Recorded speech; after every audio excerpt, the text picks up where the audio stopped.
अस्सलामुअलैकुम and a very good morning. जागो लाहौर में आप सबको खुश आमदीद कहते हैं। मैं हूं मुनीबा आसिफ। मैं बिल्कुल ठीक ठाक हूँ जनाब। उम्मीद करती हूँ आप लोग भी जान कहीं होंगे, खैरियत से होंगे, ठीक ठाक होंगे। नया दिन है, नए हफ्ते का आगाज़ करने जा रहे हैं अच्छे मूड के साथ, खुशी के साथ और अच्छी सोच के साथ हमेशा आगे बढ़ने की कोशिश करनी चाहिए। अगर नहीं भी ये चीज़ें हमारे दिमाग में आती हैं, फिर भी आपको हम वक्त तैयार रहना चाहिए, अपने आप को उस साइड पर लेकर जाना चाहिए। खैर, इसके हवाले से तो हम बात करती रहते हैं कि किस तरह हम मुस्बत आपने रहना है, ना कि सिर्फ आप जब अपने करियर में होते हैं, अपने प्रोफेशनल लाइफ में होते हैं, आपने अपने पर्सनल लाइफ में भी किस तरह पॉजिटिविटी के साथ आगे बढ़ना होता है। अभी सड़क पर मैं आ रही थी और ऑफिस आते हुए बड़ा खूबसूरत सा मौसम था, खिला खिला सा आसमान था, बड़ा अच्छा आसमान लग रहा था कि कहीं कहीं जो है ना वाइट वाइट बादलों की टुकड़ियाँ भी नज़र आ रही थी और जिस तरह ब्लू आसमान था। तो अपने ध्यान से हम ऑफिस आ रहे थे तो अचानक ही जो सड़कों पर सूरत हाल होती है, एक्सीडेंट वहाँ पर रूनुमा हुआ। और एक्सीडेंट्स में आपको पता है कि ख़ास तौर पर जब हम सुबह सवेरे घर से लेट निकलते हैं ना, मुझे ये लगता है कि जब आप टाइम मैनेज नहीं कर पाते हैं, जब आप घर से लेट निकलते हैं, तब आपको होता है कि अब सड़क पर हमें कोई नज़र ना आए, सड़क खाली हो और हम फौरी पहुंच जाए अपने काम पर, अपने ऑफिस में या जहाँ पर भी हमने जाना है। तो उसके लिए फिर जब आप इतनी कह लें कि अफरा तफरी में निकलते हैं घर से और मैनेज नहीं कर पाते हैं टाइम को, तो फिर कहीं ना कहीं इस तरह की प्रॉब्लम्स आपको फेस करनी पड़ती हैं। Time management is the key. अगर आप टाइम मैनेज करके चलते हैं ना तो ज़िंदगी बड़ी ही सुहानी हो जाती है। तो इसलिए आज मैंने सोचा कि क्यों ना इस चीज़ को आप तक भी पहुंचाया जाए कि क्या हो रहा है हमारे इर्द गिर्द। तो आप भी इस तरह एनालाइज़ किया करें सिचुएशंस को और फिर उसका अंदाज़ा लगाया करें कि हो क्या सकता है और उसका सल्यूशन क्या हो सकता है। तो ये तो आज का हमारा पैगाम था। अभी आगे बढ़ते हैं जनाब। अब कुछ बात कर लेते हैं हमारी स्किन के हवाले से, स्किन केयर के हवाले से। और आजकल आपको पता है कि different serums, different lotions, different creams जो है ना वो मार्केट में आई हुई हैं। जो चीज़ हमें सोशल मीडिया पर नज़र आती है ना, हमें लगता है कि शायद हमें ये सब कुछ यूज़ करना चाहिए अपनी स्किन के ऊपर।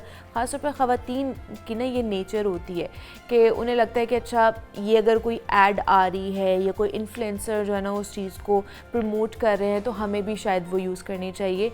इस चीज़ को हम बिल्कुल भूल जाते हैं कि उनकी और हमारी स्किन में बहुत फ़र्क है। हमें नहीं पता कि उनकी स्किन किस तरह की है, हमें नहीं पता हमारी स्किन कौन सी टाइप की है, एक्नी प्रोन स्किन है, ऑयली स्किन है, सेंसिटिव है, ड्राई है। तो हम कुछ भी जो हमें नज़र आता है ना, हम वो अपनी स्किन पर लगाना शुरू हो जाते हैं और हमें उसकी मेथड भी नहीं पता होता, हमें उसकी टेक्निक भी नहीं पता होती कि कौन से सीरम को किस फार्मूलेशन के साथ लगाना है, किसके साथ उसका कॉम्बिनेशन अच्छा होगा। ये सारी चीज़ें जो है ना, एक तो वो फिर आपको उस तरह के अच्छे रिज़ल्ट्स भी नहीं आते, दूसरा ये है कि आप रिज़ल्ट नहीं आते तो आप बहुत ज़्यादा डिसहार्ड हो जाते हैं हम, और फिर हम कहते हैं कि जी इतने पैसे हमने ज़ाया कर दिए हैं, हज़ारों रुपए ज़ाया कर दिए। तो आज हम वो सारी चीज़ें आपके लिए लेकर आए हैं कि अगर आपने कोई भी ऐसा सीरम लगाना है तो उसकी क्या AM रूटीन होनी चाहिए, PM रूटीन होनी चाहिए और किस फार्मूलेशन के साथ उसको लगाना चाहिए। इस पर बात कर लेते हैं। डॉक्टर अजीम जहांगीर हमारे साथ स्टूडियोज़ में मौजूद हैं, एस्थेटिक फिजिशियन हैं, उनसे आपकी मुलाकात कराते हैं। डॉक्टर साहब आपको वेलकम कहते हैं जागो लाहौर में। कैसे हैं आप? ठीक ठाक हैं डॉक्टर साहब? आजकल जिस तरह मैंने बात की है कि बहुत सारी क्रीम्स, बहुत सारे लोशन, बहुत सारे सीरम जो है ना वो मार्केट में आ जाते हैं और कोई भी चीज़ हमें नज़र आती है ना तो हमें लगता है कि शायद ये हमें यूज़ करनी चाहिए अपने स्किन के लिए। बट हमें पता नहीं है ना कि जो प्रमोट कर रहा है उसकी स्किन टाइप क्या है और हमारी स्किन टाइप क्या है। तो ये हम सबसे पहले तो बताइए किस तरह पता कर सकते हैं कि हमारी स्किन टाइप किस तरह की है। देन हम लोग डिस्कस करेंगे कि क्या क्या चीज़ें यूज़ करनी है और किस तरह यूज़ करनी है। देखें, आपको दो चीज़ें देखनी है कि आप ऑनेस्ट अपने आप से पहले तो हो जाएं और पूछें कि क्या मुझे फेस पे या हाथों पे या पाँव पे या वो जिल्द जहाँ पे कोनियों पे आपको क्या चीज़ अच्छी नहीं लगती। अगर आपका क्या दाने हैं जो आपको प्रॉब्लम कर रहे हैं, या दानों के निशान हैं, या आपका कोई जो जैसा छाइयाँ हैं वो हैं, क्या आपकी जिल्द खुश्क है या आपकी जिल्द ऑयली है।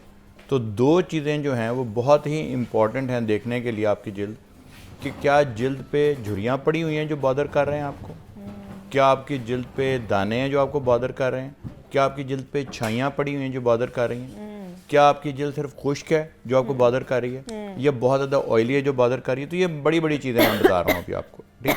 इसमें सबसे इम्पॉर्टेंट चीज़ जो है ना वो एक है, वो ये है कि जब आप इसको डिटर्मिन कर लें, और इसके लिए हमने बाय द वे, जैसा मैं आपको पहले बताता हूँ, हमने एक फ्री हॉटलाइन खोली हुई है लोगों के लिए, 0311 077 कोई इसके पैसे नहीं है, कोई प्रमोशन नहीं है, किसी खास कंपनी की दवाई नहीं है। सिर्फ आप ये पूछ सकते हैं कि जी मुझे ये मसला है और मैं बाज़ार से ख़रीदना चाहता हूँ, कौन सी क्रीम खरीदूँ या उसमें क्या खसूसियात क्या होनी चाहिए। फॉर एग्ज़ाम्पल, अगर किसी की जिल्द जो है वो आप कहते हैं कि मुझे छोटी मोटी झुर्रियाँ भी पड़ रही हैं और मुझे लगता है मेरा एजिंग प्रोसेस 30s में हूँ मैं और स्टार्ट होने वाला है, या मुझे बारीक बारीक लगता है, रिंकल्स पड़ रहे हैं और मेरी जिल्द कोई डल लगती है, तो जो रेटिनॉल है, ये रेटिनॉल किसी एक कंपनी की दवाई का नाम नहीं है, बल्कि ये एक्चुअली इंग्रेडिएंट का नाम है।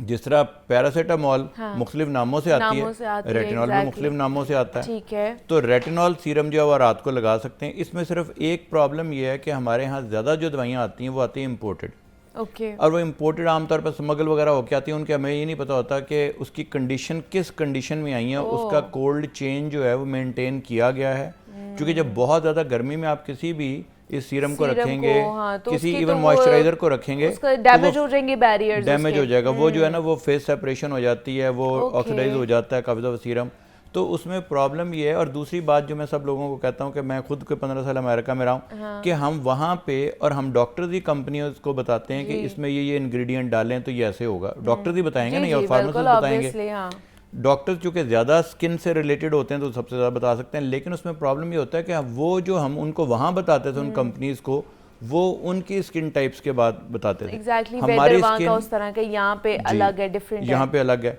अब यहाँ प्रॉब्लम ये है कि चूंकि ये रेगुलेटेड मार्केट नहीं है और ना इसको ड्रैप या कोई और इसको रेगुलेट करते और कर भी नहीं सकते और करने की जरूरत भी नहीं है, लेकिन उसमें प्रॉब्लम ये है कि आपके पास फिर एक पैमाना ख़त्म हो जाता है कि क्या यहाँ से शालमी में किसी ने खुद से ही भर के बना के बेचनी शुरू कर दी हैं, जो कि मैं बहुत सारे लोगों को देखता हूँ। बहुत सारे मेरे पास इन्फ्लुएंसर जो आते हैं, अनफॉर्चुनेटली वो कहते हैं मैंने तो जी कोई बेचनी है, मुझे कोई बता दे। मैं पूछता हूँ आपका कोई जिल्द से कोई दूर दूर का ताल्लुक है? अच्छा। जब कोई दूर दूर का ताल्लुक नहीं होता तो अब लोगों ने इसको पैसे बनाने का एक बहाना तो बना दिया कि इन्फ्लुएंसर है, उसने कहा मेरा नाम थोड़ा सा हो गया तो मैं एक अपनी स्किन केयर लाइन ही बना लूँ। अब उनको बेचारों को स्किन का पता तो कोई नहीं, ना उसकी साइंस का पता है, ना उसकी कोई थ्योरी का पता है, ना पता है कि कौन सी बीमारियां हो सकती हैं। तो आपने देखना है कि जो आपको प्रॉब्लम बात कर रही है आपने उस पर जाना है। दूसरा, एक सबसे इम्पॉर्टेंट चीज़ है कि हमारे यहाँ गर्मी और धूप बहुत है, तो धूप जो है वो हमारी एजिंग का या हमारी पिगमेंटेशन का आधा हिस्सा, बल्कि मैं तो कहूँगा पूरा ही हिस्सा धूप का है या लाइट्स का। ये जो जिस तरह आप लाइट्स में बैठी हुई हैं, ये बड़ी शदीद लाइट्स हैं, ये हमारी जिल्द को, जिस तरह पौधे को आप लाइट में रख लें तो उसका पिगमेंट बनना शुरू होता है ना, ग्रीन होना शुरू होता है। हमारी जिल्द को अगर जब धूप में आप रखते हैं तो यहाँ पे एक पिगमेंट बनना शुरू होता है, रंग बनना शुरू होता है, जिसका नाम है मेलानिन। अच्छा। तो अगर आप चाहते हैं कि आपकी जिल्द, आपने कहा कि मैंने रात को तो रेटिनॉल सीरम लगा लिया, हाँ, सुबह क्या करें? सुबह क्या करें? हाँ। तो आप या तो सुबह सिर्फ सन ब्लॉक लगाएंगे, ठीक है, और सन ब्लॉक भी आप वो लगाएंगे जो टिंटेड हो, जिसमें विजिबल लाइट की प्रोटेक्शन हो। तो सन ब्लॉक दो तरह के हैं, ये लोगों को बार बार मुझसे पूछते हैं, और वो मैंने कहा चलें यहाँ पर भी बता देता हूँ। सन ब्लॉक लोग कहते हैं मैं कौन सा सन ब्लॉक इस्तेमाल करूँ? सिर्फ दो तरह के सन ब्लॉक हैं। एक वो है जो फिजिकल सन ब्लॉक है, यानी जिसमें हल्की सी स्किन वाइट होती है या स्किन का कलर साथ ही उस तरह आ जाता है। तो जो आपका जो टिंटेड सन ब्लॉक है, आप देखें कि टिंटेड लिखा हुआ हो और उसके ऊपर ये लिखा हुआ हो कि ये आपको नज़र आने वाली रोशनी यानी विजिबल लाइट के खिलाफ भी काम करता है। क्योंकि जितने आज तक सन ब्लॉक पहले इजाद हुए थे वो थे अल्ट्रा वायलेट बी, यानी इसमें दो तरह की लाइट है, एक है नजर आने वाली लाइट और एक है इनविजिबल लाइट। जो इनविजिबल लाइट है उनमें से एक लाइट जो है उसका नाम है अल्ट्रा वायलेट लाइट, और उसके भी आगे दो किस्में हैं, अल्ट्रा वायलेट बी और अल्ट्रा वायलेट ए। ओके। जब आप SPF देखते हैं वो सिर्फ आपको सन प्रोटेक्शन फैक्टर जिसको बोलते हैं SPF वो देता है, ठीक वो है। सिर्फ अल्ट्रावायलेट बी के खिलाफ आपको बताता है, ओके। अल्ट्रावायलेट ए के खिलाफ वो नहीं बताता। उसके लिए वहां पे PA और फिर प्लस के साइन लगे होते हैं। अब ये दो तो हो गए, तीसरी जो एक लाइट है जिसको हम कहते हैं विजिबल लाइट, जो नजर आने वाली लाइट है, ठीक है। लोगों को ये पहले पता नहीं था, इवन साइंटिस्ट को पता नहीं था कि ये भी हमारे रंग को खराब करती है, काला करती है। तो आपने विजिबल लाइट के खिलाफ भी प्रोटेक्शन उस सन ब्लॉक में होनी चाहिए। सही है, ये आपने खास तौर पे इंग्रेडिएंट देखना है कि ये उसके ऊपर लिखा हुआ है कि नहीं। एक कॉलर है डॉक्टर साहब, उनको भी इन कॉन्वर्सेशन ले लेते हैं। हिफ्जा हैं, उन्होंने हमें खुश आपसे कॉल किया। अस्सलाम वालेकुम। वालेकुम सलाम। मैं मुझे बात पूछनी थी कि जो है स्किन के ऊपर ना वाइटनेस नहीं आ रही और आईज के गिर्द डार्क सर्कल्स हैं।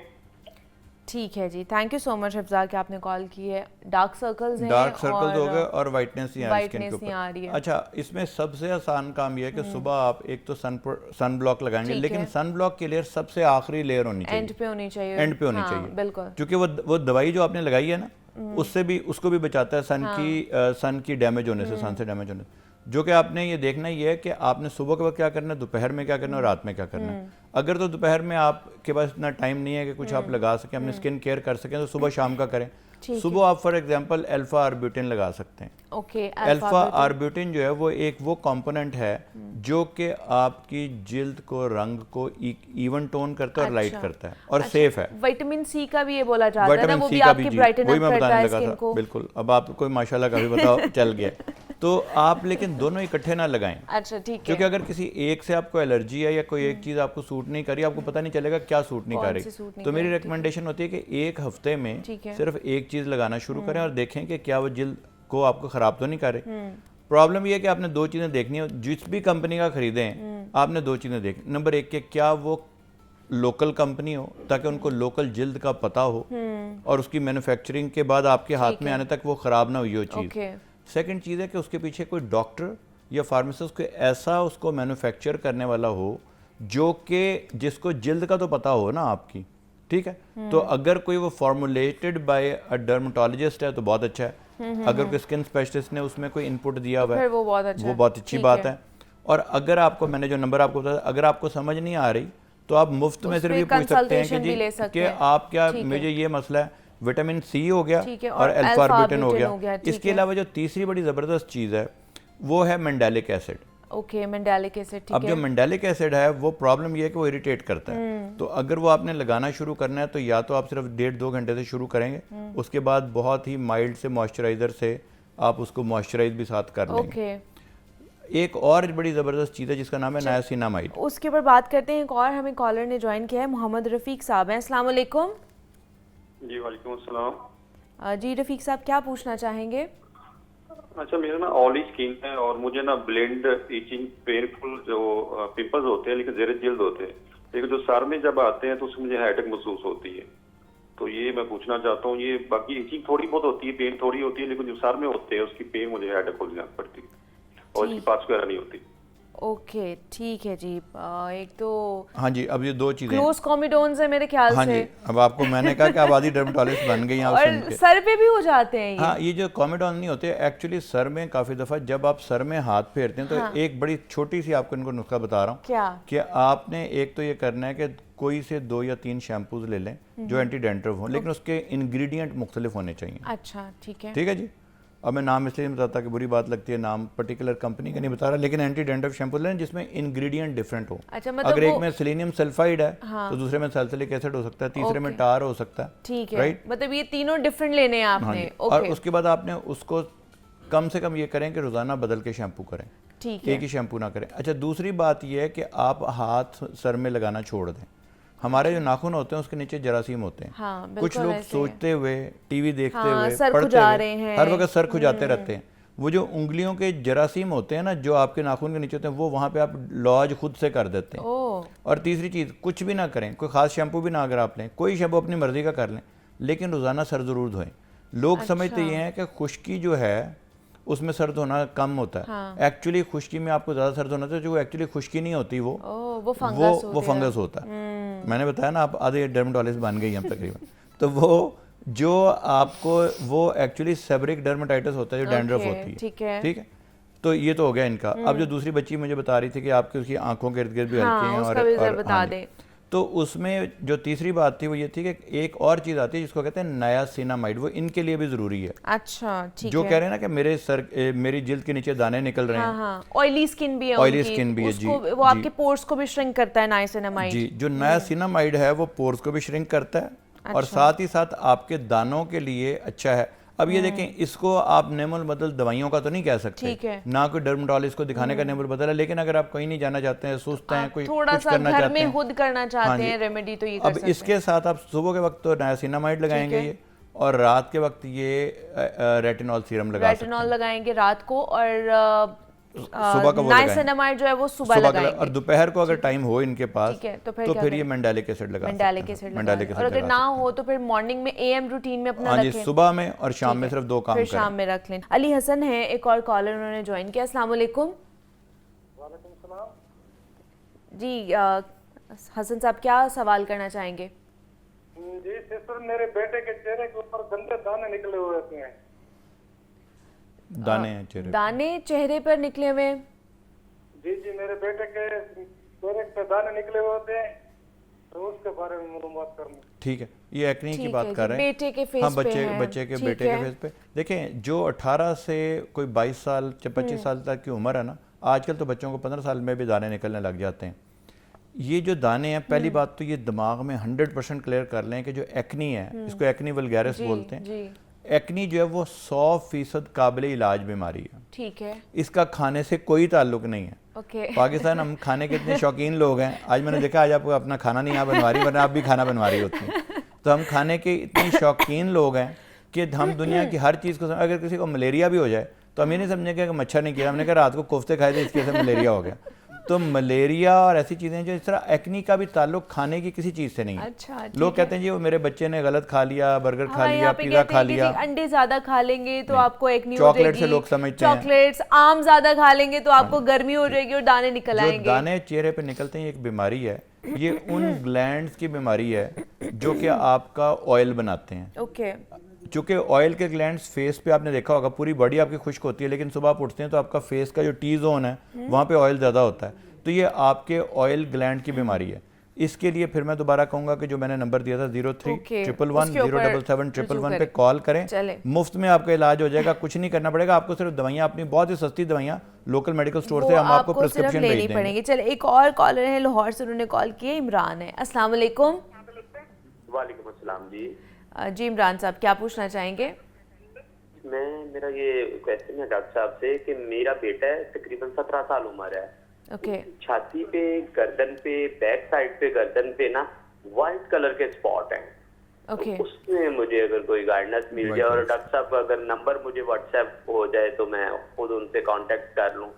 जी जी, ठीक है इमरान साहब। 90% चांस टीम है, हमारी जो है ना वो आपके साथ शेयर कर देती है। ठीक है। 90% चांस है कि इनको फंगस है, जिसको टीनिया वर्सिकुलर आपने सुना होगा कि गर्मियों में ये खास किस्म का फंगस होता है जिसमें रंग उलट हो जाता है। उलट हो इसको जाता है। वर्सी कलर यानी ओके। इनवर्सी कलर उलट का होता है।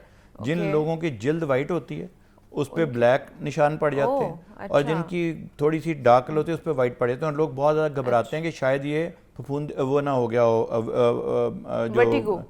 हाँ विटलाइगो ना हो गया हो, विटलाइगो, हाँ। विटलाइगो ना हो गया हो, हाँ। यानी कि फुलबेरी ना हो गई हो। हाँ।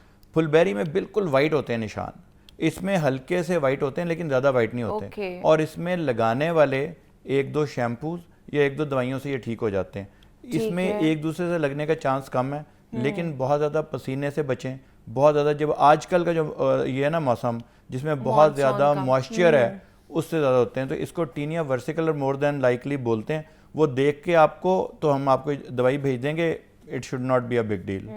ठीक है, मतलब ये कंसर्निंग पॉइंट है वैसे कि ये फंगस हो सकती है आपको। फंगस हो सकता है या फिर विटलाइगो ना हो। ठीक जो है। विटलाइगो बड़ा कम चांस है, जो कि चेस्ट पे है, बैक पे है, शोल्डर्स पे, जिस और तरह बता रहे हैं हाँ, ना, हाँ। तो ये बड़ा टिपिकल लोकेशन है फंगस के लिए। ठीक है, तो ये सारी चीजें पर इसके लिए जिन्हें खाने वाली दवाई की जरूरत नहीं पड़ती, अच्छा, लगाने ये वाली लगाने दवाई वाली की होती है। चलें जी, आज हमने कुछ ऐसी चीज़ें थी जिसके ऊपर बात की है। डॉक्टर अजीम जहांगीर हमारे साथ मौजूद थे और आप लोगों की भी क्यूरीज थी, वो भी उन्होंने हल कर दी। उम्मीद करते हैं कि आपको ये सेगमेंट हमारा पसंद आया होगा। डॉक्टर साहब बहुत शुक्रिया आपके वक्त का कि आप आए। ब्रेक लेते हैं, यहाँ पे मिलते हैं इस ब्रेक के बाद।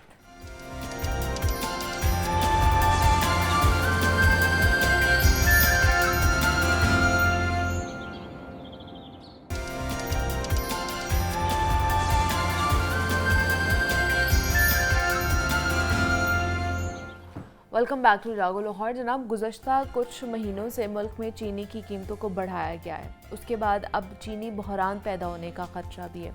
हुकूमती नुमाइंदे कहते हैं कि पेट्रोल और डीज़ल पाकिस्तान में नहीं बनते हैं, इसलिए इनकी कीमतें हम कंट्रोल नहीं कर सकते। बिल्कुल सही कहते हैं, मगर मामला ये है कि जो अशिया मुल्क में बनती हैं हुकूमत से उनकी कीमतें भी कंट्रोल में नहीं हो रही हैं।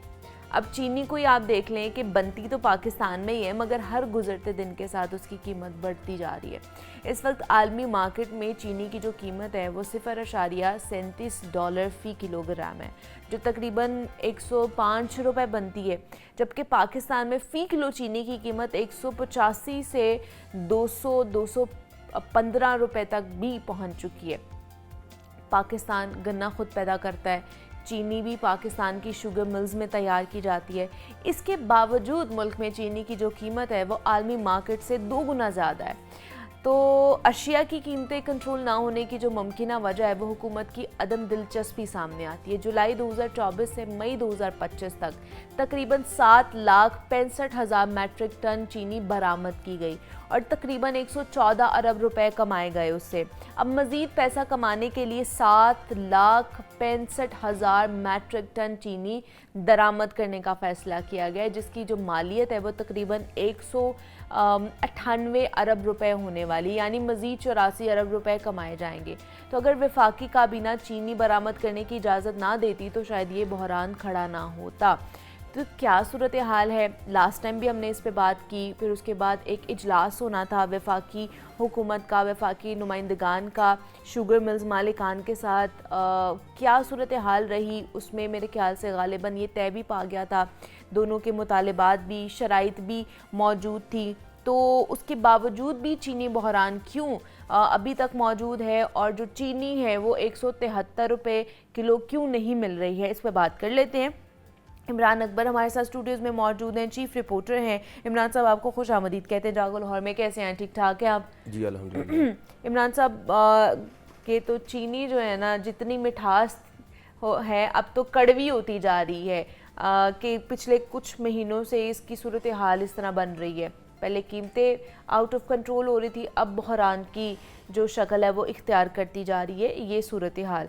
तो क्या मसला है? पिछले हफ्ते मेरे ख्याल से वफाकी हुकूमत के साथ मुज़ाकरात हुए हैं मिल्स मालिकान के, शुगर मालिकान के जो है, तो उसमें तय पाई थी, शराइत भी कुछ हुई थी कि 173 रुपये फ़ी किलो पर वो मान भी गए थे। अभी भी उसके ऊपर इम्प्लीमेंटेशन नहीं हो पाई है, क्या वजह है इसकी? देखिए मुनीबा, चूँकि आज मैंने देखा है आपने डिटेल्ड बताया है, तो पिछले तकरीबन 3 हफ्तों से आपके पीर वाले प्रोग्राम में इसी इशू को देखा जा रहा है और बातचीत हो रही है और मामला हल नहीं हो रहा। इसका मतलब है कि दाल में कुछ काला है, कि कुछ ना कुछ तो होता तो हम भी खामोश हो जाएं। तो ये तो रूटीन मैटर्स चल रहे हैं, क्रैकडाउन्स भी हो रहे हैं और दिखलावे के जो है वो फोटो सेशन भी हो रहे हैं और हमें भी भेजे जाते हैं। और इसके बावजूद जो है, इतने क्रैकडाउन के बावजूद करोड़ रुपए के जुर्माने हो गए हैं, गिरफ्तारियां हो गई हैं, सैकड़ों गिरफ्तारियां हुई हैं। ये नहीं कि कोई 4-5 बंदे पकड़े गए हैं, सैकड़ों गिरफ्तारियां हुई हैं। गिरफ्तारियां किन की हुई हैं? दुकानदारों की, आम आदमी की, जो दुकान पे चीनी बेच रहा है, दुकानदार है, उनको नहीं पकड़ा जा रहा। देखिए बुखार चढ़ता है, गले से चढ़ता है, किसी वजह से चढ़ता है ना बुखार, हम बुखार उतार रहे हैं, उस वजह को नहीं पकड़े। अब देखें पीछे मामला क्या है, मामला हुकूमत को भी पता है, वफाकी हुकूमत को भी पता है, टाल मटोल चल रही है इस वक्त। देखिए इम्पोर्ट होनी है या एक्सपोर्ट होनी है, इससे आम आदमी को कोई लेना देना नहीं है। आम आदमी को ये है कि जो चीनी है वो 173 रुपये फ़ी किलो मिलनी चाहिए, जो कि हुकूमत ने पैरामीटर डिज़ाइन कर दिया है। ठीक है जी। अब देखें 15 जुलाई से 15 अगस्त तक 173 मिलनी थी, जो कि नहीं मिल रही। अब आपको मैंने तब भी बताया था कि 4 महीनों का फार्मूला तय किया गया है कि चीनी बढ़ाई गई है, हर महीने चीनी की कीमत बढ़ेगी। अब जो 173 वाली है वो आपको 190, 195, 200 रुपये में मिल रही है। तो ये 15 अगस्त तो आने लगी है, फिर आधा माह तो गुजर गया, चीनी की कीमतें जो है वो आउट ऑफ कंट्रोल है। मैं फिर आपको बता रहा हूँ कि कोई भी काम होता है, आपका जो सरकारी सतह पे पॉलिसी जो है, आपने पैसे कमाने हैं, ठीक है, हुकूमत भी कहती है कि हमारी चीनी बाहर जाए और उसे पैसे कमाने हैं तो कमाएं, मगर आम आदमी को आपके पैसे कमाने से क्या लगे, उसको तो रेट पे चीनी चाहिए। मैंने आपको पहले बताया कि फरवरी 2025 में चीनी जो थी वो 130 रुपये थी। आपके रमज़ान बाज़ार खैर से आए तो उसमें उन्होंने मॉडल बाज़ार में 130 रुपये कर दी और आम बाज़ार में चीनी जो थी वो 145 से 154 रुपये फ़ी किलो बिकती रही। अब मार्च 2025 से ये मामला स्टार्ट हुआ और अब ये आपका अगस्त आ गया। ठीक है। अगस्त में जो है चीनी आपकी जो है वो 190, 185, 180, 200 तक गई है और मुतअद्दिद दुकानों पर चीनी जो है वो नायाब है, मिलती नहीं है और साफ कहते हैं चीनी नहीं है। अच्छा, साफ कहते हैं चीनी नहीं है। अब आप ये तो देखें, दुकानदार ये भी कह रहे हैं कि हमारे गोदामों में हमारे घरों पे छापे मारे जा रहे हैं, इसलिए हम लोग देखिए कारोबार नहीं कर पा रहे हैं या क्या- चीनी नहीं रख पा रहे। क्या हुकूमत को नहीं पता कौन सा बंदा Obviously पता होगा, इस सारा वक्त data ज़ख़ीरा होता है अंदोज़ी करता हुकूमत है, के कौन सा पास। बंदा चीनी महंगी बेचता है, कौन सा नहीं बेचता, सब कुछ पता है। अब जो बड़ी मछलियाँ हैं उनको पकड़ा नहीं जा नहीं, तो रहा। अगर चीनी की कीमतों में इजाफा होता है जो शायद ये लोग करवाना चाह रहे हैं, तो किसको ज़्यादा फ़ायदा होगा? ऑब्वियसली जो आपका शुगर स्टेक होल्डर है। स्टेक होल्डर देखिए आप एक जगह पे बैठे बैठे ही आप अपनी जो एक्स मिल रेट है उसके मुताबिक चीनी देते हैं, तो सिट्टाबाज जो है वो आपसे चीनी उठाता है और चीनी आगे से गायब हो जाती है। अब मैं आपको इसका फार्मूला बता देता हूँ। परसों रात भी बड़ी डिटेल्ड बात हुई, कल भी बड़ी डिटेल्ड बात हुई है। फार्मूला क्या है कि निजी जो सॉफ्ट ड्रिंक्स हैं वो बिकनी है, उसको इससे कुछ नहीं है कि चीनी महंगी है सस्ती है। आपने 30% कोटा जो है कॉर्पोरेट सेक्टर का रखा हुआ है, 70% कोटा जो है वो आपने आम मार्केट में रखा हुआ है, ठीक है। उसका जब कोटा आप कम करेंगे तो आम मार्केट से वो चीनी गायब कर देगा, क्योंकि उसने अपनी सुबह गाड़ियाँ निकालनी है। जैसा कि आपको ड्रिंक पीते हैं, आप मशरूबात लेते हैं, तो उनके अगर चीनी कम, उनको इस चीज़ से कुछ नहीं, क्योंकि उन्होंने अपनी जो आइटम है वो बेचनी है। हाँ बिल्कुल, उन्होंने जो अपनी कमर्शियल एक्टिविटी है वो करनी है। मैं यहाँ पे कंपनीज के नाम नहीं लूँगा, मगर जितने भी आप बाहर सॉफ्ट ड्रिंक लेते हैं, एनर्जी ड्रिंक लेते हैं, उनको इस चीनी की ज़रूरत है, उनको शक्कर की ज़रूरत नहीं है, उनको गुड़ की ज़रूरत नहीं है, उनको चीनी की ज़रूरत है। तो उन्होंने मार्केट से चीनी गायब करनी है, उन्होंने अपना कोटा पूरा करना ही करना है, चाहे उनको 250 रुपये फ़ी किलो चीनी क्यों ना पड़े। अब जब मार्केट में चीनी आती है तो मार्केट में हुकूमत अपनी दादोशुमार हमें जारी करती है कि जी ये मुस्नद ख़बर नहीं है, बेबुनियाद ख़बर है, मनगढ़ंत ख़बर है और हम तो चीनी भेज रहे हैं इतनी। अब मार्केट से वो जब प्राइवेट सेक्टर अपने बंदे निकालते हैं तो वहाँ से चीनी गायब हो जाती है, और बंदा कोई एक नहीं होता, 80, 100, 200 के करीब वो बंदे होते हैं। मुख्तलिफ मार्केट्स में जाते हैं और वहाँ पर वो जितनी भी चीनी होती है वो उठा लेते हैं। सही है। अब वो जो दुकानदार बेच रहा है वो तो कहेगा मैंने तो 173 की बेची है, तभी तो चीनी नायाब हो गई क्योंकि उसने बेच दी हुई है। अब उसने 173 की तो बेची नहीं है, उसने कहा जो रेट वाला आया बंदा, उसने कहा जी मैं प्राइवेट सेक्टर से आया हूँ, मुझे बताएं कितने की है, वो कहेगा 200 रुपये की, उसने 200 रुपये फ़ी किलो चीनी उठा ली और उसका भी फ़ायदा हो गया। अब मार्केट में ये जो बैकलॉग है ये ख़त्म नहीं हो रहा, ये इतना बड़ा बैकलॉग आ गया है जिसको हुकूमत भी पकड़ नहीं पा रही। देखिए चीनी है, चीनी ना खाने से कोई फ़र्क तो नहीं पड़ेगा किसी को, मगर एक जब चीज़ ववेला मच जाता है मार्केट में तो वहाँ पे एक प्रॉब्लम क्रिएट हो जाती है। प्रॉब्लम ये क्रिएट होती है कि लोग कहते हैं पता नहीं क्या होगा, कल चीनी मिलनी या नहीं मिलनी। अब आप 2 दिन के लिए, सिर्फ 2 दिन के लिए, ये नहीं मैं कह रहा महीने के लिए, बाइकआउट कर दें चीनी का, सिर्फ 2 दिन के लिए, आपके पूरे मुल्क में जो चीनी है वो स्टेबल हो जाएगी। ऑब्वियसली उसकी कीमत जो है वो नीचे आ जाएगी। नहीं, और इसके अलावा मार्केट में चीनी मौजूद हो जाएगी। नहीं तो ये कोई मैकेनिज्म नहीं हुकूमत की तरफ से भी बनाना चाहिए कि पहले आप अपने घर को पूरा करें, कि हम आपके घर में हर चीज मौजूद है तो आप साथ वालों को देने के बजाय पहले अपना घर तो पूरा कर लेना। बस मैं तो ये कहूँगा, हमारे घर के जो अफराद हैं वो भूखे हैं, उन्हें वो मिल नहीं रही और आप दूसरे घर वालों की सोच रहे हैं। मैं तो ये कहूँगा कि हम समेत इनको भी ना अल्लाह ताला से रहम मांगना चाहिए। देखें इतनी ज्यादती है जिसकी कोई हद नहीं। बुहरान आएगा, बुहरान चल रहा है अभी। आप चीनी देखें नहीं अभी मिलने वाली है। आपका 12 बजे का बुलेटिन खुलेगा तो आपको उसमें यही यही मामला आएगा कि चीनी आज भी नायाब है, मुतअद्दिद दुकानों पर चीनी ये बिक आगे रही आने वाले है। दिनों अभी में हमें टिकट्स आ जाएंगे कोई कि क्रैकडाउन हो गया आज बेहतरी भी। की सूरत नजर आ रही है कि नहीं? बेहतरी की जब क्रैकडाउन हो रहे हो, जब है। चीनी नायाब हो रही हो, मुतअद्दिद दुकानों पे मिल रही हो और ठीक है। मुतअद्दिद पे ना मिल रही हो, तो फिर ये चीनी कहाँ से बेहतर होगी? बेहतर तब भी होगी जब तक ये संजीदा होकर नहीं बैठेंगे। ठीक है। और ये कौन संजीदा किसने होना है? हुकूमत ने या मिल्स मालिकान ने? मिल्स मालिकान और हुकूमत है। हुकूमत उनके साथ संजीदा नहीं है, वो उनके साथ अदब संजीदा नहीं है, वो दिलचस्पी है उनके वैसे हुकूमत की इसमें कि हुकूमत नहीं? की देखिए, हुकूमत की दिलचस्पी तो देखिए पैसे आने से होती है ना। ठीक है। पैसे तो उनको आ रहे हैं, देखिए आपकी चीनी बिक गई, पैसे आ गए, अब आप चीनी मंगवा रहे हैं, पैसे अब जाएंगे और किसके जाएंगे? इसमें भी अवाम का नुकसान, उसमें भी अवाम का नुकसान। क्या आप चीनी बाहर भेज रहे हैं, आपका क्रशिंग सीजन चल रहा था, उसमें भी आपने चीनी को मजाक समझ के देखा। अब देखें आपके मुल्क में इस वक्त मजमूई तौर पर, ये नहीं कि लाहौर शहर में है, पंजाब में है, पूरे पाकिस्तान में ये ये सारी सूरत हाल है। और ये कितनी मिल्स हैं आपके सामने, 85 के करीब मिल्स हैं पूरे, और इन्होंने एक पूरा तरीके का, देखिए वो कहेंगे जी हम तो एक्स मिल रेट के मुताबिक 165 पे हम चीनी बेच रहे हैं, वो ठीक कह रहे हैं। अब जब आप मंडी में जाते हैं वो कहते हैं जी हम 173 पे, देखिए इतने बड़े साइन बोर्ड लगाए हुए हैं, स्मार्ट हो गए हैं, वो स्मार्ट वर्किंग कर रहे हैं, उन्होंने पूरा सिस्टम हाईजैक किया हुआ है इस वक्त। ये कहना तो बनता है कि और आप बिलीव करेंगे तमाम लोग इनके तमाम हुकूमती नुमाइंदे हैं, हुकूमत में मौजूद हैं, और जो टस से मस नहीं होने देते किसी चीज़ को, पॉलिसी इनको पता होती है, अंदर की बात इनको पता होती है, और ख़ास तौर पे मेन कंटेंट पता होता है। जो आजकल आपको पता है मेन कंटेंट किस कहते हैं, आपका अंदर का कंटेंट बाहर पता चल जाए ना तो ऑटोमेटिकली आपका सिस्टम सेट हो जाता है और एक एक लफ्ज़ पे ये पैसे कमाते हैं। चलें जी, ये सारी सूरत हाल थी चीनी की कि अभी तक आज तक क्या सूरत हाल है मिल्स मालिकान की तरफ से, क्या इसके ऊपर मौक़िफ़ है, हुकूमत इस हवाले से क्या कर रही है। इमरान अकबर साहब हमारे साथ मौजूद थे। इमरान साहब बहुत शुक्रिया आपके वक्त का। और जनाब हम में से तकरीबन हर एक को आए रोज़ तुम बदल गए, ये वाला जो शिकवा है ना, ये ज़रूर हमें सुनने को मिलता है और हम चाहकर भी इसका जवाब नहीं दे पाते हैं, क्योंकि ये वजाहतें ना तो तस्लीम की जाती हैं और ना ही समझी जाती हैं। यही नहीं बल्कि इन वजाहतों को आदत और रोज़ का बहाना बताकर इग्नोर भी कर दिया जाता है और नतीजा ये निकलता है कि फ़ासले और दूरियां बढ़ती चली जाती हैं। और फिर इन शिकवों को एक दूसरे को समझा देना दौर जदीद में अब इतना आसान भी नहीं रहा है, और फिर रिश्तों की ये नाजुक सी डोर जो है ना, कुछ ही अरसे में बुरी तरह उलझ कर रह जाती है। और अगर खुशनसीबी से ये डोर सुलझ भी जाए और गिरहें खुल भी जाएं, तब भी अपने निशानात छोड़ जाती हैं। ताल्लुकात और रिश्ते निभाना जितना मुश्किल आज की मशीनी ज़िंदगी में हो गया है ना, शायद मेरे ख्याल से पहले कभी नहीं था। तो आजकल ज़िंदगी जिस तेज़ रफ्तारी से चल रही है, ताल्लुक़ में दरारें यहीं से पैदा होती हैं। फिर चाहे वो रिश्ता आपके बहन भाइयों का हो, मियाँ बीवी का रिश्ता हो, रिश्तेदारों के साथ मामलात हो, या फिर दोस्तों के साथ हो।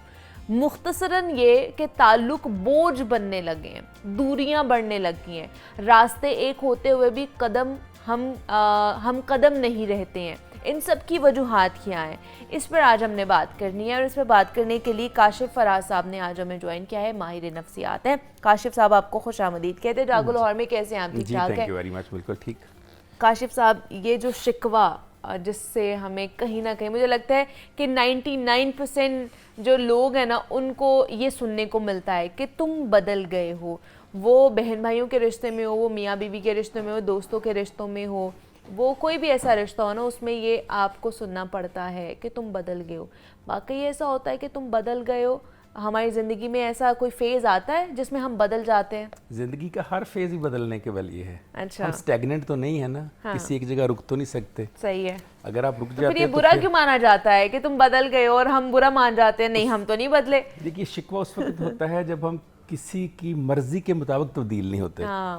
हर शख्स चाहता है कि दूसरा मेरी मर्जी के मुताबिक तब्दील, दुनिया मेरी मर्जी के मुताबिक चले। दुनिया जिसने चलानी है ना, उसको चला लेने दें। आपकी मर्जी से दुनिया नहीं चल सकती, ना ही आपकी ख्वाहिशात पर दुनिया चल सकती है।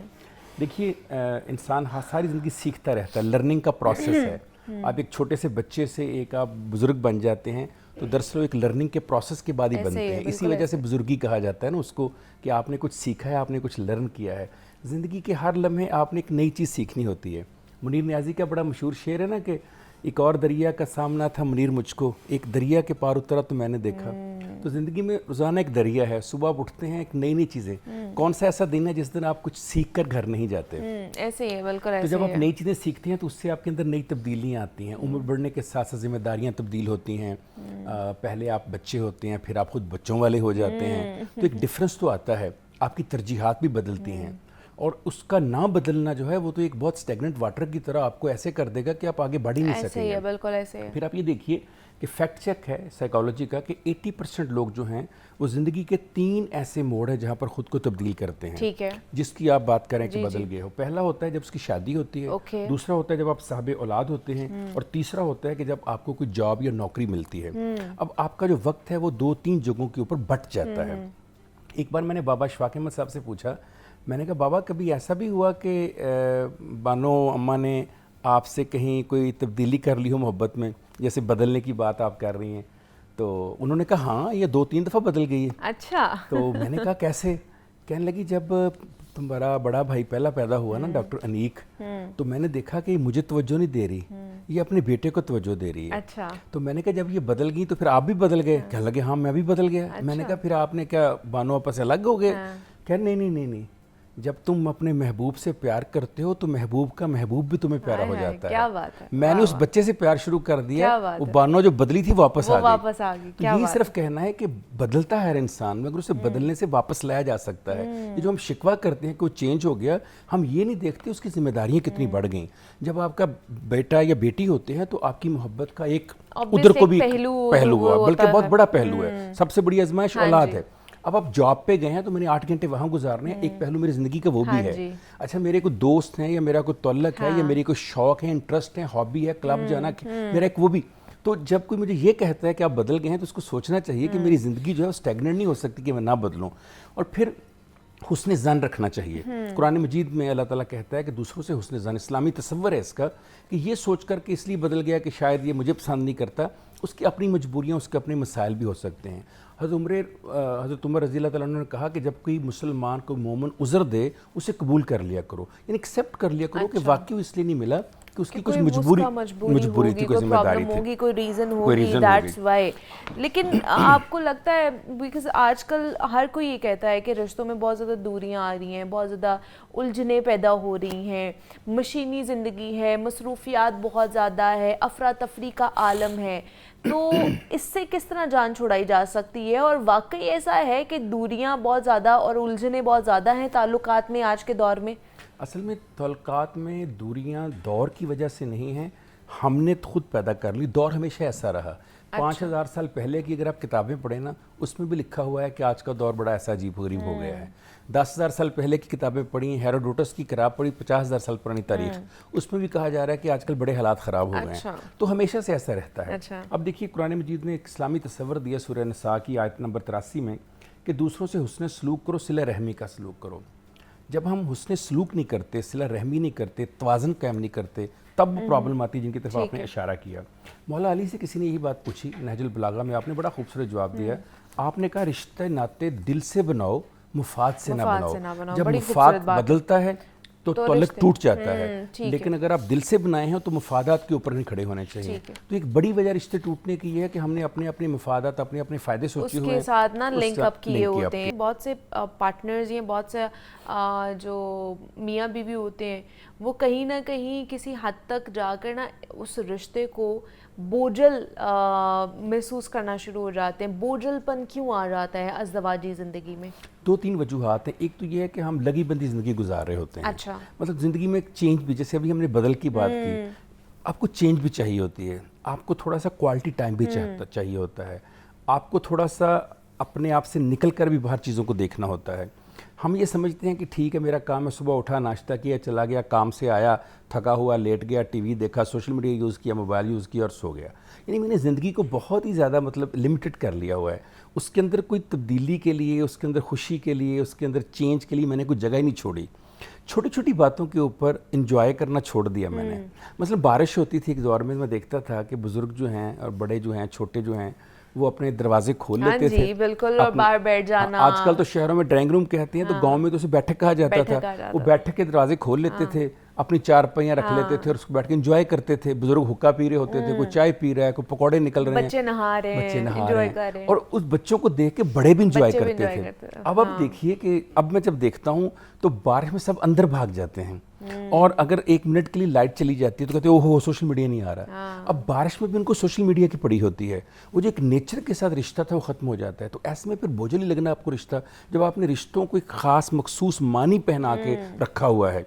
आपका ख्याल है कि बीवी का काम सिर्फ ये है कि मुझे खाना दे, मुझे पानी दे, और बीवी समझती है खावंद का काम ये कमा के लाए। इससे ज़्यादा क्या कोई रिश्ता नहीं है हमारा?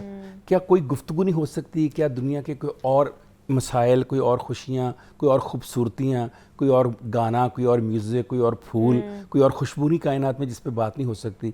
तो बोझल हम खुद बनाते हैं। कायनात में तो अल्लाह ताला ने बोझल नहीं बनाई है। अल्लाह ताला ने तो तमाम तरह के, फिर देखिए अल्लाह ने खुशियाँ देने के लिए औलाद की नेमत भी दी, इसी वजह से कि बोझल ना बने, रिश्ते को और मजबूत कर दिया। मैं तो हमेशा कहता हूँ कि जो बच्चे होते हैं वो आपकी चेन को और मजबूत और उसको जो जिसे कहते हैं ना कि वो लगा देते हैं, क्लब कर देते हैं, उसको जोड़ देते हैं आपके रिश्तों को, तो वो भी बोझलपन से आपको बचाते हैं। अब कितने पेरेंट्स हैं जो उस बोझलपन से बचने के लिए बच्चों से खेलते हैं। आपका छोटा सा बच्चा है, वो खिलौनों से खेल रहा है, आप अगर बोझलपन से बचना चाहते हैं तो दोनों बच्चे बन जाएं थोड़ी देर के लिए उसके साथ।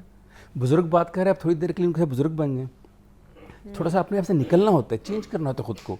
जब आप चेंज करते हैं तो खुद ही आपका जो बोझलपन है वो हल्केपन में तब्दील होना शुरू हो जाता है। अब हर वक्त चेहरे के ऊपर मर्दानगी सजाए रखना या हर वक्त नस्वानियत का जो है वो जुल्म कहना, जी मैं पता नहीं सह रही हूँ, पता नहीं पूरे घर में काम कर रही हूँ, मैं बर्तन धोती हूँ तो पता नहीं बहुत बड़ा कोई एहसान कर रही हूँ पूरे कायनात पे और अपने घर पे, ये बोझलपन नहीं है ना। फिर जब आपने इस तरह फील करना शुरू कर दिया, यही काम आप हंसते खुश भी कर सकते हैं। मर्द भी खुश घर भी आ सकता है। सारा दिन दफ्तर में हंसता रहता है, घर आने से पहले उसका मुंह ऐसे हो जाता है जैसे पता नहीं किधर को अजाब में जा रहा है वो। तो सिर्फ दोनों को सोचना चाहिए, दोनों को सोचना चाहिए कि हमारा रिश्ता जब तय हुआ था उस वक्त हम कैसे थे और आज हम कैसे हो रहे हैं, क्यों तब्दीली आई है। ये खाल की कायनात ने तो कोई ऐसी तब्दीली नहीं आपके अंदर पैदा कर दी, ये खुद हमने अपने अंदर तब्दीली पैदा कर दी है। जब हम बाहर चीज़ अच्छी लगती है तो वही चीज़ हम घर में क्यों नहीं लाते। वही चीज़ हमें भी चाहिए ना घर में। मुझे दफ्तर में बहुत पसंद है कि जी बड़ी चेंज है, बड़ा डिफरेंट है, डिफरेंट चेहरे आते हैं, तो भाई मैं घर में अपनी बीवी को बदल लूँ ना, मैं उसको ला दूँ ना वो सूट डिफरेंट, मैं उसको वो चेंज ला दूँ ना, और जो चेंज मैं चाहता हूँ मुझे खुद भी अंदर पैदा कर लेनी चाहिए, घर में मिल जाए, बिल्कुल मिल जाए, तो खुद ही बोझलपन जो है वो एक खूबसूरती में तब्दील होना शुरू हो जाता है। अच्छा, वक्त के साथ साथ आपको क्या लगता है कि रिश्ते बदलते हैं या तरजीहात बदलती हैं? दोनों बदलती हैं मेरी बात। देखिए, तरजीहात भी बदलती हैं, रिश्ते भी बदलते हैं। मैंने अभी जैसे बात की कि आप एक घर में रह रहे होते हैं, पेरेंट्स ही आपके लिए सब कुछ होते हैं, बहन भाई। अब आपकी बीवी आ गई है तो इस्लामी हुक्म भी है कि अब आपका पहली तवज्जो बीवी की तरफ है। अब देखिए यहाँ रिश्ता भी तब्दील हो रहा है और यहाँ पर तरजीहात भी तब्दील हो रही हैं। अब बीवी हुई है, उसके बाद आपके घर औलाद आ गई है, अब आपकी सारी की सारी तवज्जो उधर चले जाएगी। रिश्ता भी तब्दील हो गया, आप एक बेटे थे आज आप एक बाप बन गए हैं, तरजीहात भी तब्दील हो गई। कल आपकी जॉब हो गई और जॉब भी मुल्क से बाहर हो गई है, अगेन आपका रिश्ता भी तब्दील हो गया, आपकी तरजीहात भी तब्दील हो गई। तो ज़िंदगी के हर लम्हे में कुछ भी आप कर रहे हो, कोई भी रिश्ता आप नया बना रहे हो, कोई नई दोस्ती कर रहे हो, नया तल्लुक पैदा कर रहे हो, नया कारोबार शुरू कर रहे हो, नई नौकरी शुरू कर रहे हो, शहर तब्दील कर रहे हो, तो दोनों में तब्दीली आती है, रिश्तों में भी तब्दीली आती है और रिश्तों को भी अंडरस्टैंड करना चाहिए।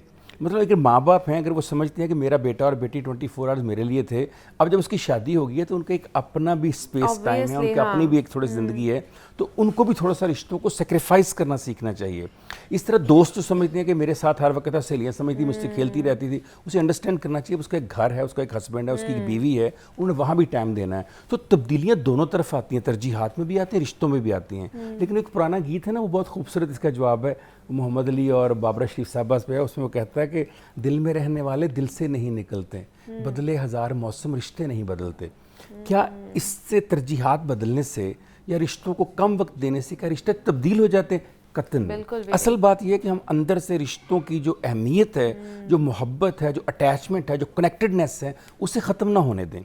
अदरवाइज़ तरजीहात बदल जाना या रिश्ते बदल जाना या वक्त कम देना, इसमें कोई ज़्यादा फ़र्क नहीं है, इसमें कोई ज़्यादा मसला नहीं पैदा होता।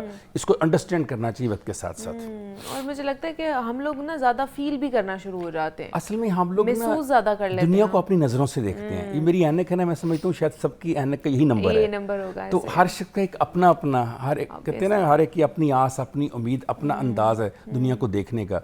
मैं अक्सर लोगों से पूछता हूँ, मेरे दफ्तर जब बैठे होते हैं, मैं विंडो ओपन करके कहता हूँ बाहर क्या है। एक कहता है जी बाहर बारिश हो रही है, एक कहता है सर मौसम बड़ा ख़राब है, एक कहता है मौसम बड़ा अच्छा है।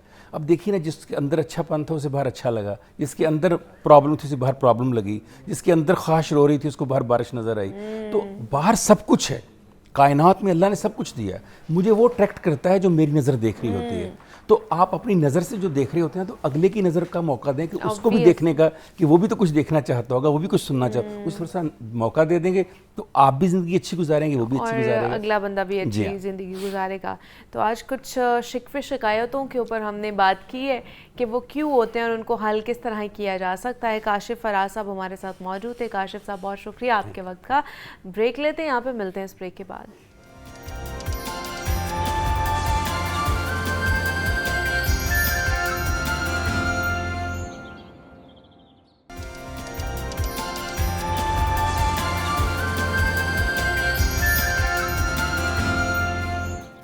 वेलकम बैक टू जागो लाहौर। जनाब, आज कुछ बात कर लेते हैं हम यूट्यूब के हवाले से। आपको पता है कि दुनिया की मकबूल तरीन वीडियो शेयरिंग सर्विस यूट्यूब जैसे दुनिया भर में मुतअद्दिद अफराद आज़ाफ़ी जो है ना वो आमदनी इस वक्त हासिल करते हैं। आज के डिजिटल और जदीद दौर में यूट्यूब वीडियोस के ज़रिए पैसे कमाने के जो ख्वाहिशमंद अफराद हैं उनके लिए एक बड़ा ही पुरकशिश प्लेटफॉर्म बन चुका है। अरबों अफराद इस वीडियो शेयरिंग प्लेटफॉर्म को इस्तेमाल करते हैं और अब आज के दौर में कुछ लोग सोशल मीडिया के ज़रिए अर्निंग भी कर रहे हैं, तो कुछ यूट्यूब से कर रहे हैं, जबकि कुछ तो इसी में फंस कर रह जाते हैं कि हमारे लिए बेहतर ऑप्शन क्या है। ख़ासकर आजकल के बच्चे और नौजवान ये समझते हैं कि जो यूट्यूब है उससे पैसे कमाने के लिए सिर्फ आपको शायद फैमिली व्लॉगिंग ही करनी चाहिए। आपके पास शायद एक ही ऑप्शन है, जिसका ये हरगिज़ मतलब नहीं है कि ये तो तख्लीकी सलाहियतों और जो तख्लीकी सोच रखने वालों के लिए एक बेहतरीन प्लेटफॉर्म है। जो आप क्रिएटिव अगर आप हैं तो आपके लिए यहाँ पर डिफरेंट ऑप्शंस मौजूद हैं। तो वो क्या क्या ऑप्शंस हो सकते हैं, आप यूट्यूब से पैसा किस तरह कमा सकते हैं, इस पर आज हमने बात करनी है। इस पर बात करने के लिए साद राशिद ने आज हमें ज्वाइन किया है आज के शो में। डिजिटल क्रिएटर हैं, कंटेंट क्रिएटर हैं, तो उनसे आपकी मुलाकात कराते हैं। साद, आपको वेलकम कहते हैं जागो लाहौर में। कैसे हैं आप? ठीक ठाक हैं? अल्हम्दुलिल्लाह, thank you so much for having me. Saad, आजकल यूट्यूब और यूट्यूब हो रही है हर जगह, और ये भी बोला जाता है जी यूट्यूब से पैसे कमाएं, यूट्यूब से पैसे कमाएं। सिर्फ बोला जाता है, बताया नहीं जाता कि यूट्यूब से कैसे पैसे कमाने हैं। तो आज ये थोड़ा सा आप हमें बता के जाएं कि आया किस तरह यूट्यूब से पैसे कमाए जा सकते हैं। अच्छा, यूट्यूब एक ऐसा प्लेटफॉर्म है जिसने सारा कंटेंट क्रिएशन की गेम को चेंज कर दिया। लोग पहले समझते थे मीडिया में ही आना पड़ेगा, मेरे अंदर कोई टैलेंट है, मेरे अंदर कोई स्किल है, मेरे अंदर कोई नॉलेज है, तो मुझे मीडिया पे ही आना पड़ेगा। बट राइट नाउ आप यूट्यूब पे लोगों को या तो एजुकेट करके या एंटरटेन करके, लेकिन प्योर वैल्यू की फॉर्म में अगर आप उनको थोड़ा सा अपने साथ हुक कर सकते हैं, एंगेज कर सकते हैं, तो आपको YouTube पैसे देगा। YouTube की किसी से कोई बायसनेस नहीं है कि उसको देगा, इसको नहीं देगा। जिसको हम देखते हैं शायद उसको दे रहा है, मैं शुरू करूंगा शायद हमें नहीं देगा। उसका कोई ताल्लुक नहीं है कि अच्छा। कौन क्या कर रहा है, कौन कितना मशहूर है। अगर आप वैल्यू दे रहे हैं, अगर आप ऑडियंस को YouTube के प्लेटफॉर्म पे लेके आ रहे हैं अपनी वजह से, तो YouTube आपको पैसे देगा। अच्छा, वाह जी वाह। किस तरह का कंटेंट ज़्यादा चलता है YouTube के ऊपर? अच्छा, YouTube पे ना हमें ये लगता है, जैसे आपने बीच में बोला फैमिली व्लॉगिंग या ये वो, बिकॉज आजकल चल ये रहा है ना, तो लोगों को लगता है शायद सिर्फ फैमिली व्लॉगिंग ही कर सकते हैं हम YouTube पे और वो ही चलेगा और उससे ही पैसे कमा सकते हैं। ऐसा बिल्कुल भी नहीं है। लोगों को लगता है कि I need number of subscribers to make money from YouTube. But मैं आपको ये बताऊं, अगर कि 10,000 सब्सक्राइबर्स वाला चैनल या 5,000 सब्सक्राइबर्स वाला चैनल, यूएस के कुछ लोग होते हैं उनके 5,000 सब्सक्राइबर्स होते हैं and they make tens of thousands of dollars. क्यों? अच्छा। क्योंकि वो यूट्यूब को एडसेंस से मोनेटाइज करने के लिए पैसे नहीं कमाते, वो यूट्यूब को एज अ प्लेटफॉर्म यूज़ करते हैं। 5,000 बंदे का मतलब है 5,000 बंदा, ठीक है। हमारे सामने 5,000 बंदा बैठा हो ना, तो वो एक पूरा हॉल भर जाएगा अच्छा खासा। कजाफी स्टेडियम की जो कैपेसिटी है वो 30,000 है। तो 30,000 व्यूज़, 20,000 व्यूज़, इनको हम वैसे ही बड़ा कम समझते हैं। बट अगर आप YouTube को एज अ मार्केटिंग प्लेटफॉर्म देखो, आपके पास कोई सर्विस है, आपके पास कोई बिजनेस है, आपने देखा होगा छोटे भाई बड़े भाई जो दुबई वाले हैं, वो क्या करते हैं, वो अपनी प्रोडक्ट सेल करते हैं। वो उन्होंने बिजनेस खड़ा किया है YouTube को एज अ मार्केटिंग चैनल सोच के। फॉर एग्जाम्पल, अभी ये मेन स्ट्रीम मीडिया है, ये भी कैसे पैसे कमाता है? एड्स के थ्रू पैसे कमाता है। यानी अगर आप कोई प्रोडक्ट बेच रहे हो ना, अगर कोई सर्विस बेच रहे हो, तो आपके ज़्यादा पैसे बनेंगे। हाँ, एडसेंस से पाकिस्तान में कमाई कम है, बट उसके लिए आई सजेस्ट कि यूट्यूब ऑटोमेशन, शायद आप लोगों ने एक टर्म सुनी हो। तो यूट्यूब ऑटोमेशन में क्या होता है कि आप अपना फेसलेस यूट्यूब चैनल बनाते हो, जिसमें ना आपका फेस सामने जाता है, ना आपकी आवाज़ सामने जाती है। While sitting here in Pakistan, you create such content जो यूएस की ऑडियंस देखती है, और वो इंग्लिश लैंग्वेज में होता है।